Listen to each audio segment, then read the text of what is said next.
Nah, khotbah saya hari ini temanya temanya adalah Yesus Yesus Kristus Sang Raja. Raja Damai. Seperti yang tertulis di dalam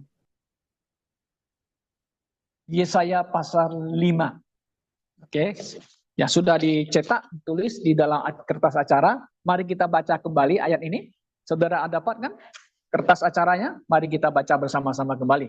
Oke, nah kita baca dalam bahasa Indonesia dulu. Mari. Satu, dua, tiga. Kepada kita seorang anak dilahirkan. Sudah? Di depannya? Di depannya kan ada kertas acara? Nah, mari kita baca sama-sama. Kepada kita seorang anak dilahirkan, kepada kita seorang putra diberikan, dan pemerintahan akan berada pada pundaknya, dan namanya disebut Ajaib, Penasehat, Allah Perkasa, Bapa Kekal, Raja Damai. Amin. Mari kita berdoa. Amin. Pada pagi hari ini kita mengenang kelahiran Yesus Kristus. Kita tidak mengadakan satu perayaan kelahiran Yesus seperti gereja-gereja lain dengan ornamen, dengan apa ya bermacam-macam lah ya hiasan-hiasan, ya. Ya kita tidak begitu, ya. Tapi hari ini kita ingin mengenang kelahiran Yesus Kristus. Karena itu tema hari ini saya berikan Yesus Kristus Sang Raja Damai. Saudara, Christmas atau kata Natal, itu Natal bahasa Latin juga adalah istilahnya lahir ya. Nah, kalau orang menyebut kata Christmas Natal, wah kita sudah paham. Mereka orang-orang yang bukan Kristen juga mengerti. Wah, itu harinya liburnya atau perayaannya orang Kristen yang mengenang atau merayakan kelahiran Yesus Kristus dan dijadikan hari libur atau di Indonesia menjadi hari merah, kalender merah, hari libur. Nah, dengan hari libur itu juga termasuk hari libur internasional, the holiday. Nah, dipakai katanya holiday. Kalau holy itu dipisahkan dua kata, holy suci dan kudus. Holiday. Holiday ya. Di mana-mana orang tahu apa itu Christmas. Tetapi hari Christmas secara internasional telah dipakai, digunakan oleh para pembisnis ya, menjadi komersial, menarik orang kemana? Nah, supaya orang bisa jalan-jalan di mall, orang-orang bisa jalan-jalan di tempat-tempat para wisata seperti Singapura, paling pinter Singapura di Asia Tenggara. Sudah masuk bulan Desember, kotanya ikonik jalannya Orchard Road sampai ke Mary Bay sekarang. Marina Bay ya. Dulu namanya waktu saya masih muda, namanya itu Clifford Pier, pelabuhan lama Singapura. Nah, sekarang sudah ganti. Nah, namanya kan wah, dihias begitu rupa, menarik siapa? Pintar ya. Hey, you orang Indonesia, please come. Tiketnya murah, tetapi tinggalnya hotelnya lumayan mahal. Nah, saudara, ini pembisnis. Orang-orang pakai kesempatan ini untuk mencari uang kan. Nah, sekarang saya lihat di Tiongkok karena sudah terbuka, sudah maju dan orang-orang Tiongkok sekarang sampai ke daerah sekarang sudah mengerti ya. Sentan katanya. Apa itu sentan? Christmas ya. Wah, mereka yang tidak jadi Kristen pakai baju Santa Claus. Tahu pakai baju Santa Claus? Yang perempuan, yang laki-laki, kalau yang laki pakai topi, pakai jenggotnya. Wah, orang bilang apa itu? Santa Claus, Santa Claus. Cerita apa itu Santa Claus? Oh, katanya orang baik dan sebagainya ya. Nah, saudara, dan hebat lagi di Tiongkok, orang yang pecun, tahu apa pecun nggak? Sampan, dayung sampan, pecun. Karena di Tangerang kan ada namanya kan, ada hari pecun ya. Hari naga, pecun. Wah, yang pecun itu saya lihat, waduh, mereka pakai kostum Santa Claus. Wah, orang mendengar, oh, Sintan katanya, Sentan. Christmas, Natal. Wah, saudara, jadi Christmas ini memang sudah mendunia. Semua orang yang non-Kristen sudah tahu itu, ya begitu. Tapi mereka tidak mengerti, memahami bahwa kelahiran Sang Bayi Kudus, namanya Yesus Kristus, He is the King of the Jews, the King of Israel. Saudara-saudara, mereka nggak ngerti. Yang penting kita cuan, yang penting kita cari uang dalam hari Christmas, kan begitu? Ya, nah, saudara, dalam hal ini kita lihat inti Christmas, inti kelahiran Yesus sudah mulai digeser-geser oleh dunia ini. Ya, yang penting ramai-ramai, yang penting happy-happy. Apakah kita tidak boleh dengan sukacita, dengan happy mengenang kelahiran Yesus? Oh yes, kita happy. Kok suaranya ada sedikit gimana? Kita happy, senang, nggak masalah, saudara-saudaraku. Nah, ada lagi orang Kristen berdebat. Debatnya bagaimana? Bolehkah orang Kristen merayakan Christmas pada tanggal 25 Desember? Gitu. Boleh nggak? Nah, itu jadi permasalahan yang terjadi. Saudara, di Alkitab memang tidak menganjurkan. Dan juga tidak ada Alkitab melarang kita untuk mengenang kelahiran Yesus Kristus pada hari apapun juga. Nah, hari ini tanggal 22 Desember. Ya memang kita ambil waktu hari kebaktian. Nah, maka kita sebut kebaktian kelahiran Yesus. Nggak ada masalah. Kenapa? Karena kita mau mengenang dia. Maka itu tadi kita dari awal kita menyanyi puji-pujian mengenang kelahiran Yesus Kristus. Ya, kita mau mengagungkan Yesus Kristus, kita tidak mencari uang. Nah, tidak mengkomersialkan Christmas itu kan kepada orang supaya orang menarik. Dulu kita waktu masih gereja lama ya, kita ingin menarik-narik orang ya. Maka itu di gereja itu wah dihias begitu rupa. Wah, ada Santa Clausnya, ada pitnya. Pitnya itu Santa Claus punya yang hitam-hitam itu, nangkap orang itu.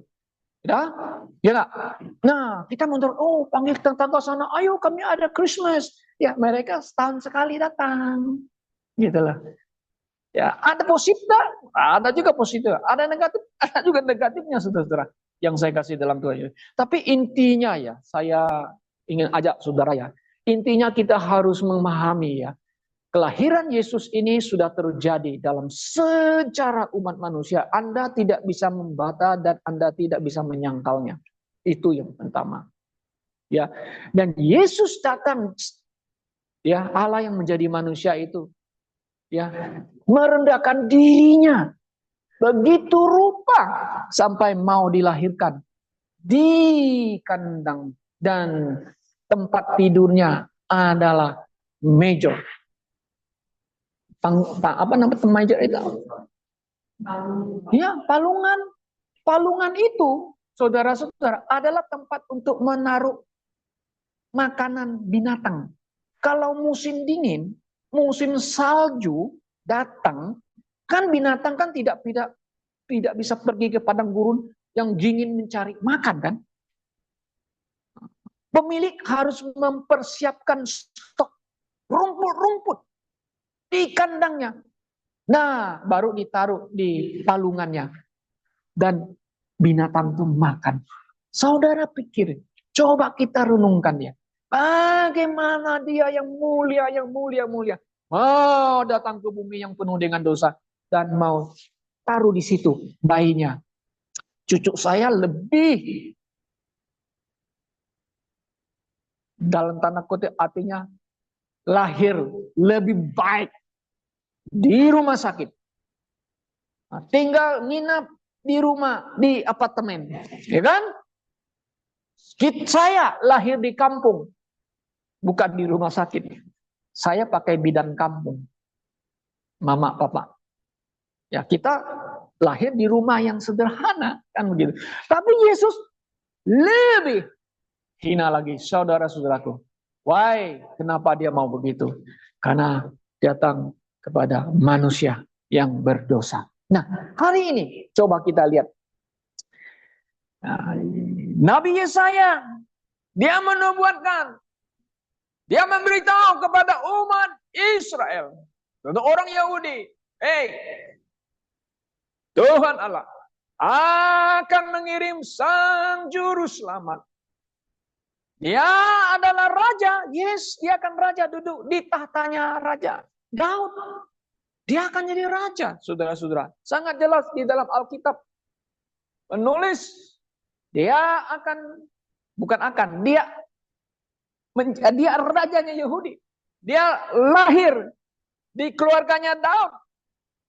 Ayat-ayat firman Tuhan sangat jelas mengatakan demikian. Dan dia nanti akan menjadi raja orang Yahudi. Raja di atas segala raja. Dan ditulis oleh para rasul yang mengetahui bahwa Yesus akan jadi raja segala raja. Nah, saudara yang saya kasih dalam Tuhan Yesus, pada waktu Yesus datang ke bumi ini, dia begitu merendahkan dirinya sebagai hamba dan merendahkan diri sebagai raja yang lemah lembut.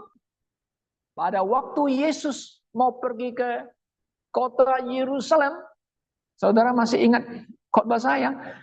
Yesus mengendarai, Yesus menunggang keledai. Ya kan? Masuk ke kota Yerusalem. Nah, itu menggenapi Zakaria pasal 9 ayat 9. Lihatlah rajamu, hai putri Yerusalem, putri Sion. Rajamu dengan lemah lembut mengendarai keledai muda. Pergi ke kota Yerusalem. Maka itu disebut hari Palem ya. Orang Katolik ya. Hari Palem. Mereka suruh Hosana, Hosana, anak Allah yang di maha tinggi ya. Kan? Mereka menyambutnya dengan palem sampai melambaikan tangan. Begitu rendah, saudara-saudaraku. Oke. Nah, Yesus datang kepada umatnya. Dia menawarkan bahwa jika mereka repent, bertobat, percaya kepada Yesus adalah Mesias, juru selamat yang diutus oleh Allah Bapa dan memang raja mereka, sebenarnya Yesus akan menggenapi kepada mereka orang Israel supaya digenapi kerajaan itu, kerajaan Daud bisa hadir kepada mereka. Maka itu di dalam Injil mengatakan Yesus menawarkan kerajaan Allah dan kerajaan surga kepada orang Yahudi. Ada dengan bukti apa? Dengan bukti Yesus mengajar mereka. Dengan bukti Yesus memberikan apa? Mengadakan tanda-tanda mujizat yang luar biasa yang mereka tidak pernah lihat. Yesus bisa membangkitkan orang mati. Mereka nggak pernah lihat itu. Mereka mau Yesus mencelekkan mata orang. Mereka belum pernah melihat. Ada orang yang bisa mencelekkan mata orang dari sejak lahir. Yesus menyembuhkan si lumpuh. Ada yang saya khotbahkan itu. Karena iman mereka, ya, Yesus mengatakan, dosamu sudah diampuni. Orang Farisi dengar, yang bisa mengampuni Allah. Siapa kamu? Kamu mengucap Allah. Tapi Yesus berkata, anak manusia mempunyai kuasa untuk mengampuni. Berarti Yesus itu siapa? He's God. Kemudian orang yang lumpuh dikatakan, dosamu sudah diampuni. Kemudian Yesus mengatakan, bangkitlah dan bangkit. Yesus punya kuasa. Only God has a power. Mempunyai kuasa untuk melakukan segala perkara, ya kan? Ya, setan pun tunduk kepada Yesus kan pada waktu Yesus pergi ke Sarah ya, menyembuhkan orang yang gila itu. yang berkeliaran di kuburan itu. Namamu siapa? Legion, kan? Nah, mereka mengenal Yesus siapa? Mereka tahu Yesus jangan menyiksa kami.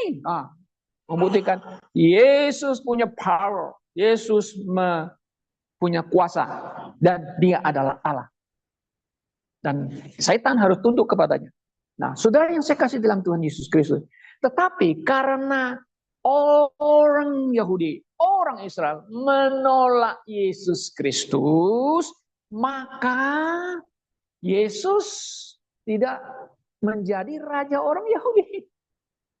Ya, karena ditolak. Nah, karena tolak Yesus, maka itu Yesus mati dia ke atas kayu salib karena hukuman daripada orang-orang para tua-tua dan juga para Farisi orang Yahudi yang menjatuhkan hukuman mati kepada Yesus.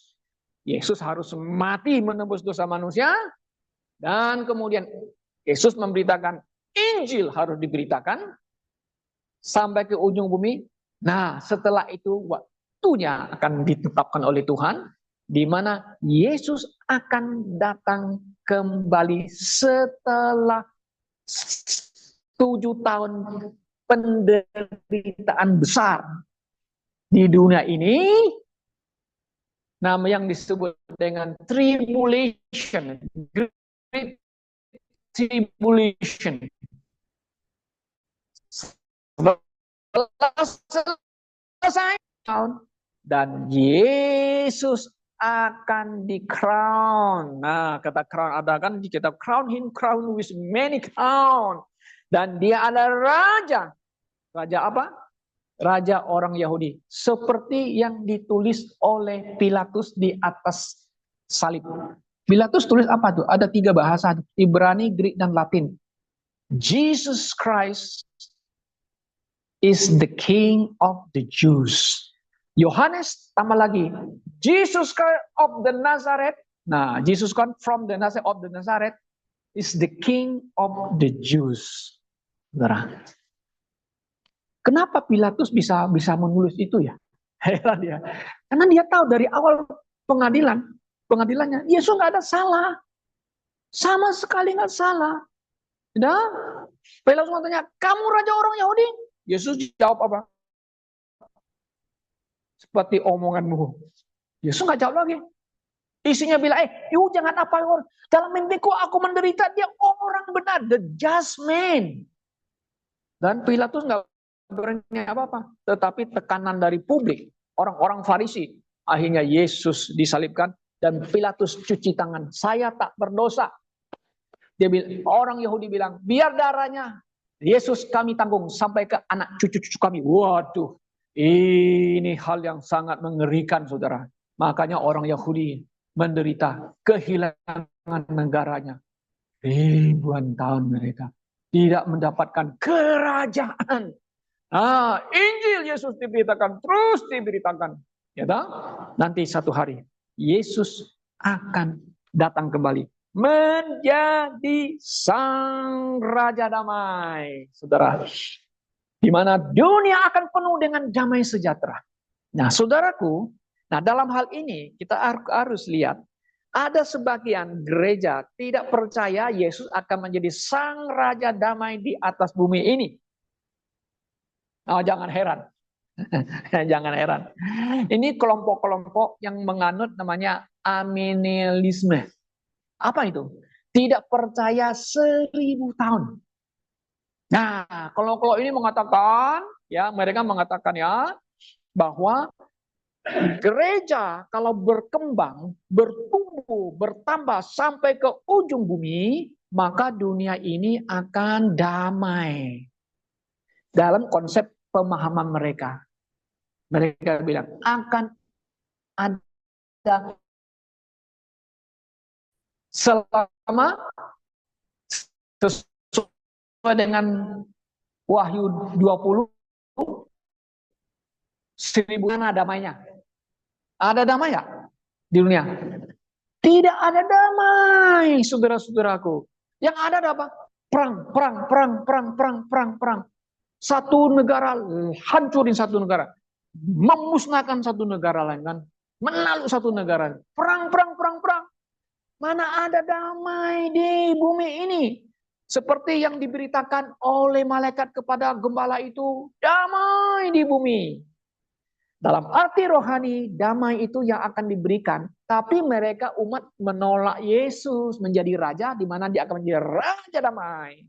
Nah, sekarang setiap orang yang percaya Yesus, setiap orang yang terima Yesus, mereka ada damai di dalam mana? Bukan di dunia, ada damai di dalam hati mereka.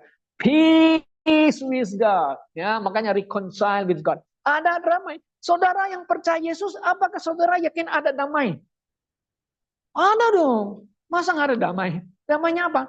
Damai yang kita memiliki damai dengan Tuhan. Karena damai dalam hati kita memiliki pengharapan di mana kalau suatu hari saya mati, saya akan berjumpa dengan Yesus. You punya damai begitu nggak?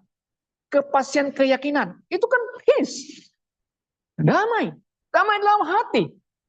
Damai di bumi ini nggak ada. Damai semua itu semu-semu. Perjanjian-perjanjian damai yang semu-semu. Semu itu atau ada? Semu. Bukan simu. Semu. Semu itu artinya tidak abadi. Tidak kekal. Hanya seperti ada damai. Tapi sebenarnya sama sekali tidak ada damai. Ya, saudaraku yang saya kasih dalam Tuhan Yesus. Nah, gereja sebagian kok nggak mau percaya ya bahwa Yesus itu adalah Raja Israel, dia adalah Sang Raja Damai. Kenapa? Karena sudah dinubuatkan oleh Yesaya pasal 9 itu tadi, saudara-saudara. Nah, mari kita lihat, saudaraku ya. Nah, kalau seorang yang menjadi raja, ya, Sang Raja Damai, dia kan raja. Maka itu kita harus kembali ke Yesaya pasal 9 tadi. Nah, kita lihat itu. Mari kita lihat. Kalau dia menjadi raja, dia menguasai, berarti dia ada pemerintah dong. Ada pemerintah. Betul nggak? Oh iya. Nah, maka itu mengatakan demikian. Kepada kita seorang anak dilahirkan, kepada kita seorang putra diberikan. Dan pemerintah. Nah, pemerintah. Nah, kalau jadi raja masa ada pemerintah nggak? Oh ya ada. Pemerintahan itu secara fisik itu ada. Nah, jadi kita percaya, saudara ya, Yesus Kristus satu hari dia akan datang menjadi sang raja damai. Rajanya orang Yahudi, yes, kita bilang. Dan raja di atas segala raja. Dan Tuhan di atas segala Tuhan. Kapan ini ayat ini bisa digenapi? Nanti satu hari waktu Yesus akan datang bersama dengan kita orang tubusan-tubusannya. Nah, ini jelas firman Tuhan, sangat jelas, saudara ya. Nah, maka itu di sini Yesaya mengatakan dia memiliki pemerintah. Pemerintah ada di pundaknya. Ya kan? Nah, kalau kita ngomong begini, Pak Prabowo menjadi Presiden Republik Indonesia. Jadi pemerintahannya ada di pundaknya siapa? Di pundaknya siapa? Prabowo. Ya kan? Dia bisa ngatur ini, dia bisa panggil menterinya gini deh, yuk. Di pundaknya, he has a power. Kuasa loh. Oh yes. Kuasanya di mana Pak Prabowo? Hanya di Jakarta? Tidak. Di seluruh Indonesia. Termasuk Singapura nggak? Oh no. Nah, makanya dia harus ada pemerintahan, ada lokasinya. Kalau Yesus ada di pundaknya, pemerintahnya di mana? Seluruh dunia. Unlimited, kita mengatakan. Unlimited. Kalau Pak Prabowo, limited. Nggak termasuk Singapura, yang kecil. Nggak termasuk Timor Leste. Saudara-saudara, limited. But Jesus Christ, no limited. He has a power. Dia punya pemerintah. Nah, kemudian namanya apa? Ajaib. Nah, nanti kita akan nyanyi. His name is wonderful. His name is wonderful. Namanya apa? Ajaib. Kenapa namanya ajaib, saudara? Dari awal, dari Yesaya, namanya dipanggil Immanuel. Aja nggak namanya Immanuel? Di Yesaya pasal 7:14 kan? Seorang the virgin akan melahirkan seorang anak dan namanya apa? Immanuel. Emmanuel, bahasa Immanuel. Apa arti Immanuel? God is with us. Wow, wonderful his name. Kemana kita pergi? Dia bersama kita. Karena kita ada di dalam Yesus Kristus. Tuhan Yesus dalam kita. Kita dalam Kristus. Sebut namanya sudah ajaib. God be with me. Kemana pun aku pergi? Anda percaya nggak? Orang Kristen, you percaya nggak? Harus percaya. Itulah hebat jaminan keselamatan kita. Tuhan bersama kita. Aku ada dalam Kristus. Keselamatan saya ada dalam Kristus. Bukan di dalam cangkir. Kalau saya keluar, saya hilang keselamatan. Saya ada dalam Kristus. Saudara, jangan ditipu-tipu oleh orang. Oke? Keselamatan saya terjamin. Security, salvation itu. My salvation is sangat secure. Oke? Namanya ajaib. Namanya ajaib lagi. Kalau saudara lihat, namanya ajaib lagi. Hanya dengan namanya, manusia mendapatkan keselamatan. Luar biasa. Ya kan? Saudara bisa lihat di Kisah Para Rasul di sana ya. Ada ayat mengatakan, ayat Kisah Para Rasul 4:12 ya. Tidak ada nama selain nama Yesus kan. Di kolong langit ini manusia bisa diselamatkan. Ajaib nggak? Ajaib saudaraku yang saya kasih dalam Tuhan. Sangat ajaib. His name is wonderful. Nah, namanya juga dia adalah Allah sejati, manusia sejati. Very wonderful. Nah, sekarang banyak orang Kristen para sarjana bertengkar. Yesus diciptakan. Yesus manusia dijadikan Allah. Itu bukan ajaran Alkitab. Kita percaya Yesus bukan diciptakan. Yesus adalah firman yang telah menjadi manusia. Ajaib nggak? Ajaib, saudara. Ajaib. Kenapa Anda tidak mau percaya? Kenapa percaya para filsuf, para sarjana yang hanya berdebat tentang kata-kata? Kita kembali ke Alkitab firman Tuhan, saudara. His name is wonderful. He is the King of the Jews, King of Kings. Okay? He is the Prince of Peace. Jesus Christ yang kita percaya. Ajaib, sungguh ajaib. Ya, saudara-saudara. Kemudian kita lihat lagi kata Nabi ini mengatakan penasehat, counselor. Tahu apa arti counselor? Biasanya counselor itu sebagai media. Juga boleh sebut mediator. Dan juga boleh dikatakan pengacara. Nasihat. Nah, kalau pengacara mau apa kan kasih sama kita. Kalau kamu pergi ke pengadilan harus begini ya, begini. Nah, Yesus itu apa? Penasihat kita, pembela kita. Nah, setan itu bilang, si Anu itu lihat gini. No, dia sudah percaya kepada saya. Dosanya sudah diampuni. Saya sudah mengampuninya. Itulah kasih Kristus luar biasa. Dan Bapak bilang, nah kan, dia sudah percaya Yesus, dia dibenarkan. Nah, istilah kata penasehat, counselor. Nah, Indonesia punya utusan juga, duta besar atau counselor sebagai media kepada bangsa lain. Nah, nasihat kepada begini ya, kita terhadap Rusia ya begini, sebagai penasehat. Kan? Kita tidak perlu panggil penasihat lain. Yesus itu penasihat kita, saudara-saudara. Oke? Nah, kemudian apa lagi di sini katakan? Allah perkasa. Nah, luar biasa. Allah perkasa. Yesus Allah perkasa nggak? Oh yes. Dia mengampuni dosa. Dia menyembuhkan orang sakit. Dia membangkitkan orang mati. Perkasa. Setan tunduk kepadanya. Perkasa nggak? Perkasa. Saudara, kita ini orang-orang Kristen yang lebih berkuasa, bukan lebih berkuasa. Kita di dalam Kristus, Yesus lebih berkuasa daripada setan. Setan itu terbatas kuasanya. Kita ada dalam Kristus. Nah, kita tidak perlu takut kepada si setan. Setan yang takut kepada Yesus. Nah, memang kadang-kadang setan itu licik. Dia bisa goda-goda kita. Dia bisa mengganggu-ganggu. Oh, dia bisa nggak? Bisa. Nah, makanya itulah kita harus pakai perlengkapan senjata Allah. Nah, saya sudah khotbahkan, pakailah perlengkapan senjata untuk melawan tipu musuh dan si iblis. Oh, kita harus lawannya. Bukan dengan kekuatan. Tapi kita mau pakai senjata Allah. Baru kita bisa lawan dia. Oke? Nah, kemudian apa lagi kita lihat? Bapa kekal. Nah, ini Bapa kekal nih. Yesus disebut Bapa kekal. Oh, Yesus mengatakan, ini ada murid-muridnya. Tuhan Yesus tolong tunjukkan Bapa kepada kami sudah cukup. Kamu. Murid Yesus kan di Yohanes 14. You sudah ikut saya.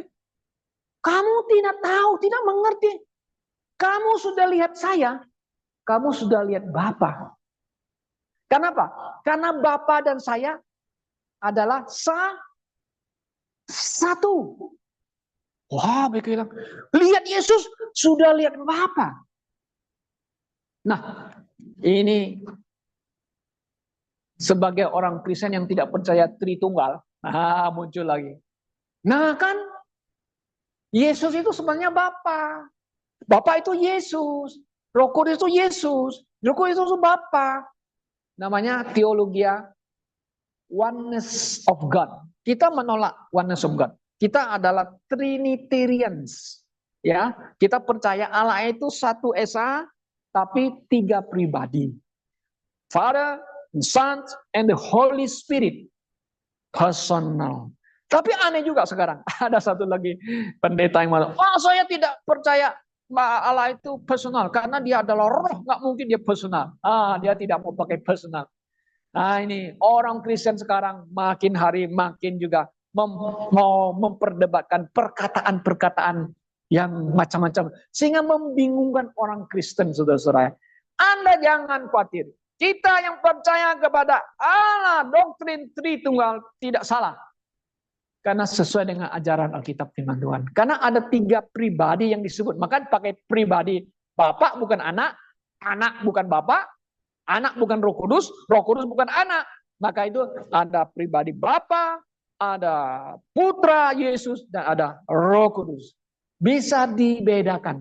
Fungsinya bisa dilihat. Nah, masa nggak mau percaya lagi? Kayak ini orang-orang Kristen zaman ini kadang-kadang kita lihat, aduh, gimana ya? Mau sok-sok supaya, saya ini doktor teologi, saya hebat. No, back to the Bible. Apa yang diajarkan oleh Alkitab? Para rasul dengan jelas. Yesus sendiri menyebut, you mau baptis orang pakai 3 nama. Namanya apa? Bapa, Putra, dan Roh Kudus.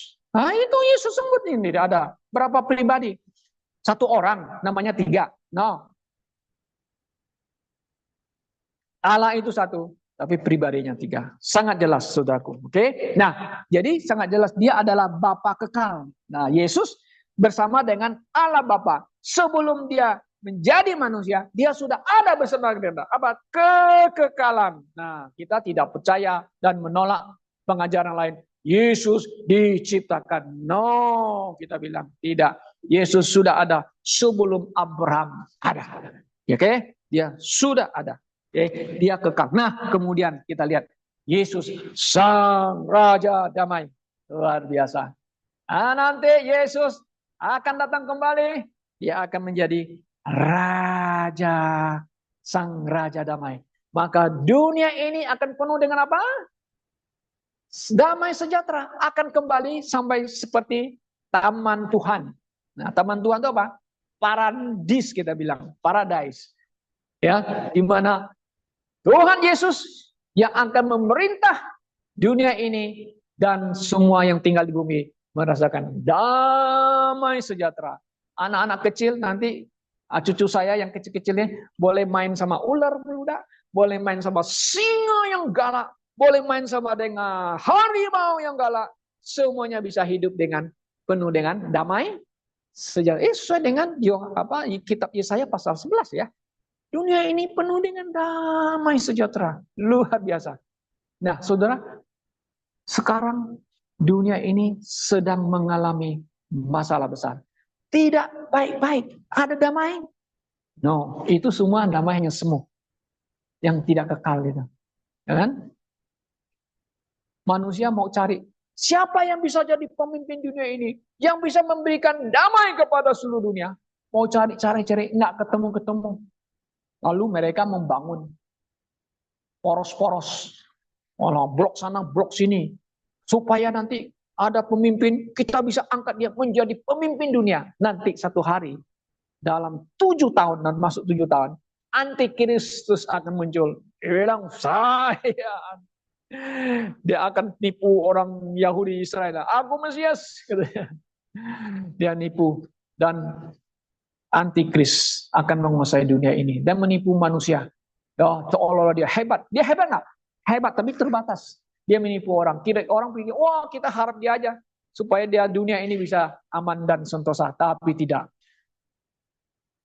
Yesuslah yang akan memberikan kedamaian yang abadi nanti selama 1000 tahun sesuai dengan kitab Wahyu pasal 20. He is the Prince of Peace, Jesus Christ, Tuhan kita. Apakah saudara percaya Yesus Kristus? Apakah saudara yakin Yesus adalah the Prince of Peace? Yes. Kita percaya, saya percaya. Jangan Anda tidak percaya, saudara. Oh, dia adalah Raja Yahudi, ingat? Dan dia akan jadi Raja segala raja di atas bumi ini pada waktu kedatangannya yang kedua kali. Tuhan memberkati kita semua. Mari kita berdoa.